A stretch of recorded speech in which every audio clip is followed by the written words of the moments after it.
Hello all, welcome back to another new video of learn with Bhavna. अब हम start करने जा रहे हैं क्वेश्चन 10 ऑफ MPAS 003। अगर आपने इससे पहले वाली वीडियोस नहीं देखी है तो आपको इस वीडियो के एंड में एक फोल्डर का लिंक मिल जाएगा and you can find out all important question videos at one place.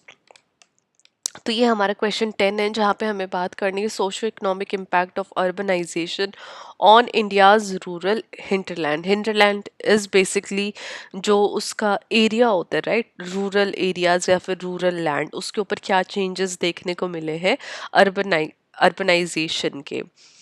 तो हमारे जो भी आंसर रहता है, जो उसका first paragraph will always be the introduction. इसलिए मैं आपको बार बार हर वीडियो में कह रही हूँ कि अगर आपने इंपॉर्टेंट टिप्स वाली वीडियो नहीं देखी है तो आप वो वाली वीडियो ज़रूर चेकआउट करना। उससे आपको आइडिया हो जाएगा कि आपको आंसर राइटिंग कैसे करनी है एग्जाम में, ताकि आप और भी बेटर स्कोर कर पाओ in your exam.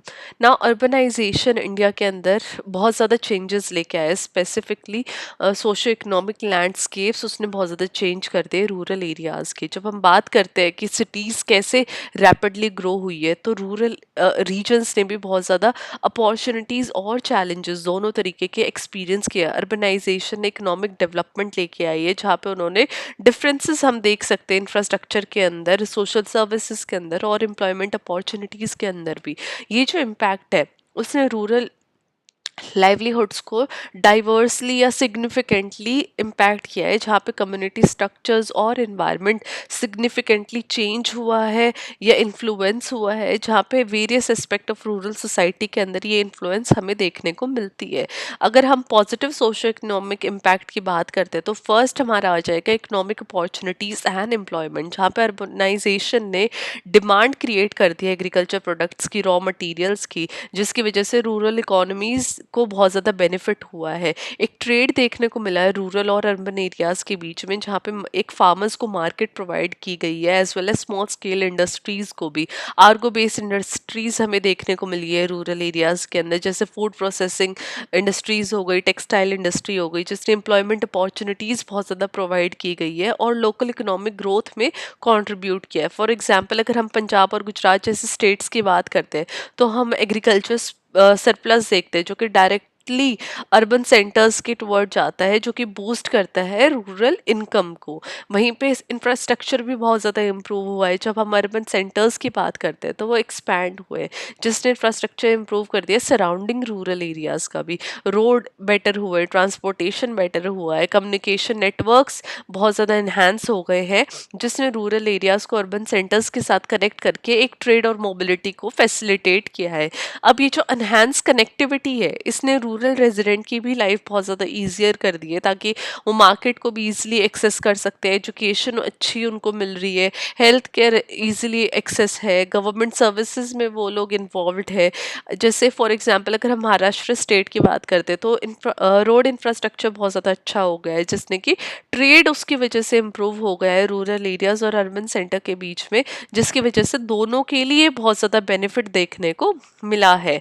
Now third हमारा आ जाता है माइग्रेशन एंड रेमिटेंसेस। अब अर्बनाइजेशन की वजह से एक रूरल टू अर्बन माइग्रेशन हमें देखने को मिली है, जहाँ पे इंडिविजुअल्स सिटीज़ में मूव होते हैं ताकि वो अच्छी जॉब ले सके। अब ये जो माइग्रेशन है, इस माइग्रेशन के द्वारा वो रेमिटेंसेस भी वापस भेजते हैं अपने होम कंट्री या अपने होम लैंड पे या फिर अपने होम रूरल एरियाज़ में अपनी फैमिलीज़ के पास, जिसकी वजह से उनकी हाउस होल्ड इनकम इम्प्रूव हुई है और उनकी रूरल एरियाज़ के अंदर उनकी फैमिली की जो लिविंग स्टैंडर्ड है वो भी इम्प्रूव हुआ है। बिहार और यूपी जैसी जो स्टेट है वो बहुत ज़्यादा रेमिटेंसेस उनको मिलती है माइग्रेंट वर्कर्स से, जो कि दिल्ली या मुंबई जैसे सिटीज़ में जाके काम करते हैं। तो ये कहीं ना कहीं रूरल इकोनॉमीज को सस्टेन करती है, ये वाले रेमिटेंसेस, जो कि वो फंडिंग वो प्रोवाइड करते हैं अपने बच्चों के एजुकेशन के लिए, हेल्थ केयर के लिए, और स्मॉल बिजनेस वेंचर्स भी चला लेती है उनकी families back home at rural areas. Now negative क्या है सोशो इकोनॉमिक इम्पैक्ट? एक तो फर्स्ट हमारा आ जाएगा लेबर शॉर्टेज एंड डीपॉपुलेशन। अभी जो माइग्रेशन देखने को मिल रही है यूथ की और स्किल्ड वर्कर्स की रूरल एरिया से सिटीज़ में, उसकी वजह से एक डेमोग्राफिक शिफ्ट हमें देखने को मिला है। जो रूरल एरियाज के अंदर एजिंग पॉपुलेशन बहुत ज़्यादा रह गई है, लेबर शॉर्टेज देखने को मिलती है और एग्रीकल्चर संभालने के लिए कोई नहीं है। तो ये जो डीपॉपुलेशन है, इससे कहीं ना कहीं एग्रीकल्चर प्रोडक्टिविटी में कहीं कमी आ गई है, इकोनॉमिक डेवलपमेंट नहीं हो पा रही है। और ये जो शॉर्टेज है यंग लेबरर्स की यूपी और उड़ीसा जैसे स्टेट्स के अंदर, वो कहीं ना कहीं लोकल इकोनॉमीज में एक स्टेग्नेशन आ गई है। जो जैसे पहले एक क्या कहते हैं इम्प्रूवमेंट नहीं हो रही है, स्थिरता आ गई है और एग्रीकल्चर आउटपुट रिड्यूस हो गया है या फिर कहीं ना कहीं कमी आ गई है, क्योंकि एग्रीकल्चर लेबरर्स नहीं है काम करने के लिए, लोग है नहीं अब रूरल एरियाज के अंदर, तो ना एग्रीकल्चर हो रहा है और ना ही लोकल इकोनॉमीज बूस्ट हो रही है। अब एग्रीकल्चर लैंड में भी लॉस आ रहा है, बिकॉज अगर अर्बन एक्सपेंशन हो रही है उसकी वजह से एग्रीकल्चर लैंड जो कन्वर्ट होके वहाँ पे इंडस्ट्रीज बन रही है, रेजिडेंशियल एरियाज बन रहे हैं, जो फार्मर है वो डिस्प्लेस हो रहे हैं और जो प्रोडक्टिव लैंड है उसका कहीं ना कहीं अवेलेबिलिटी खत्म होती जा रही है। तो ये जो लैंड लॉस है ये रूरल पॉपुलेशन को पॉवर्टी के अंदर और भी ज़्यादा धकेलता जाता है, क्योंकि जो ऑल्टरनेटिव लाइवलीहुड है वो इजीली एक्सेसिबल नहीं हो पाएंगे लोगों के लिए, बिकॉज उनके पास एजुकेशन नहीं है। एजुकेशन हो तो वो और भी डिफरेंट ऑक्यूपेशन के अंदर इन्वॉल्व हो सकते हैं।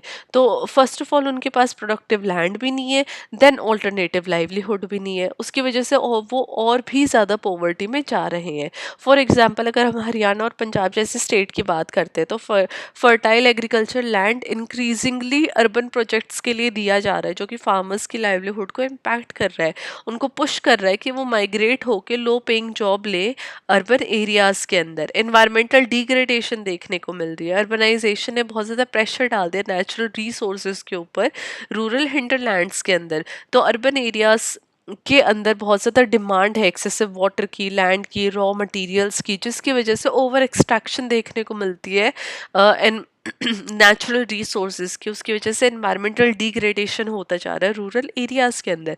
अब काफ़ी ज़्यादा जो पार्ट्स हैं इंडिया के उनके अंदर excessive use of ground water हो रहा है अर्बन कंजप्शन के लिए, उसकी वजह से वाटर स्कैरसिटी देखने को मिल रही है रूरल एरियाज़ के अंदर, जो कि एग्रीकल्चर को अफेक्ट करता है। अभी जो स्ट्रेन है नेचुरल रिसोर्सेज के ऊपर, ये कहीं ना कहीं एग्रीकल्चर प्रोडक्टिविटी को हार्म कर रहा है और एनवायरमेंट को भी हार्म कर रहा है, जो कि फर्दर रूरल लाइफ को और भी ज़्यादा कॉम्प्लिकेट करता जा रहा है। अब कल्चरल इरोजन देखी जाती है, क्योंकि जब हम बात करते हैं माइग्रेशन टू अर्बन एरियाज, तो उसकी वजह से कल्चरल इरोजन हो रही है रूरल कम्युनिटीज़ की, क्योंकि जो रूरल माइग्रेंट्स है वो अर्बन लाइफस्टाइल और वैल्यूज़ में अडेप्ट हो जाते हैं, वो अपने आप को जो उनके ट्रेडिशनल कस्टम्स है, प्रैक्टिसेस है, उससे कहीं ना कहीं दूर कर लेते हैं। और ये जो कल्चरल शिफ्ट है ये उनके सोशल रिलेशन को, टाइज को रूरल कम्युनिटीज़ के साथ कहीं ना कहीं कमज़ोर करता चला जाता है, जिसकी वजह से एक जनरेशनल डिवाइड भी देखने को मिलता है और जो पहले के जो सोशल स्ट्रक्चर्स थे उनका भी कहीं ना कहीं वो टूट जाते हैं विद टाइम। जो यंगर जनरेशन है वो अर्बन वैल्यूज़ से ज़्यादा एक्सपोज हो जाती है और वो अपने आप को रूरल ट्रेडिशन के साथ आइडेंटिफाई नहीं करती है, जिसकी वजह से एक सोशल एलिनेशन हमें देखने को मिलती है और कम्युनल टाइज का ब्रेक डाउन भी देखने को मिलता है। नाउ इससे रूरल अर्बन डिवाइड की भी जो गैप है वो और भी बढ़ता चला जाता है। जब हम अर्बन सेंटर्स की बात करते हैं तो वो अपने आप में इंक्रीज हो रहे हैं, लेकिन रूरल एरियाज उसकी वजह से अंडर डेवलप्ड या फिर उसकी वजह से कमज़ोर होते जाते हैं। तो ये जो इंफ्रास्ट्रक्चर में जो कमी आ रही है या फिर हेल्थ केयर अच्छा नहीं है, एजुकेशन बेटर नहीं है, इसकी वजह से क्या हो रहा है कि एम्प्लॉयमेंट अपॉर्चुनिटीज़ नहीं मिल पा रही है रूरल एरियाज़ के अंदर। तो ये जो रूरल अर्बन डिवाइड है वो कहीं ना कहीं इससे और भी ज़्यादा बढ़ता जाता है विद टाइम। अब ये जो इनइक्वालिटी है ये सोशो इकोनॉमिक डिस्पैरिटी में भी देखने को हमें मिलती है, जिसकी वजह से रूरल एरियाज़ कहीं ना कहीं मार्जिनलाइज रह जाते हैं। फॉर अगर हम बात करते हैं बिहार, मध्य प्रदेश और यूपी जैसे एरियाज़ के अंदर, वो लिमिटेड एक्सेस है उनके पास एसेंशियल सर्विसेज की और सिटीज़ कंटिन्यू करती रहती है ग्रो एंड प्रॉस्पर। तो ये जो गैप है, जो रूरल एरियाज़ है वो और भी पिछड़ते जा रहे हैं और जो अर्बन एरियाज़ है वो आगे आगे बढ़ते जा रहे हैं। तो ये जो डिवाइड है ये कहीं ना कहीं और भी ज़्यादा वाइड होता जा रहा है और भी ज़्यादा ये जो डिफरेंसेस है और भी ज़्यादा बढ़ते जा रहे हैं। अब लास्ट में हमारा कंक्लूजन आ जाएगा। कंक्लूजन आपको हर आंसर में लिखना है। अर्बनाइजेशन ने बेनिफिट और चैलेंजेस दोनों लेके आए हैं इंडिया के रूरल हिंटरलैंड के अंदर।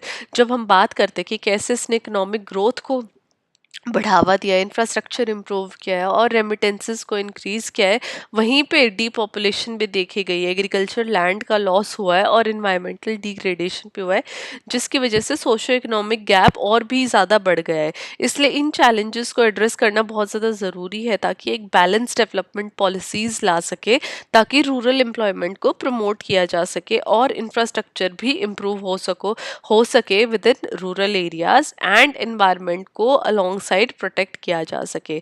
जब हम बात करते हैं कि रूरल एरियाज को बेनिफिट हो अर्बनाइजेशन से, इसलिए बहुत ज़्यादा ज़रूरी है ताकि हम इंक्लूसिव और सस्टेनेबल ग्रोथ की बात करें अक्रॉस द कंट्री, राइट। तो ये हमारा आंसर था जहाँ पे हमने बात की कि कैसे अर्बनाइजेशन की वजह से जो हमारा रूरल हिंटरलैंड है उसके ऊपर क्या सोशो इकोनॉमिक इम्पैक्ट आए हैं। तो ये हमारा क्वेश्चन 10 था। अगर आप ऐसे ही अच्छा अच्छा कंटेंट चाहते हैं, ऐसे बेटर आंसर्स आप चाहते हैं लर्न विद भावना से, तो आप चैनल को सब्सक्राइब कर सकते हैं, वीडियो को लाइक कर सकते हैं, शेयर कर सकते हैं, कमेंट कर सकते हैं, अपने ओपिनियन शेयर कर सकते हैं। And I will see you very very soon with question 11। Till then study well, study hard and all the very best for your exam.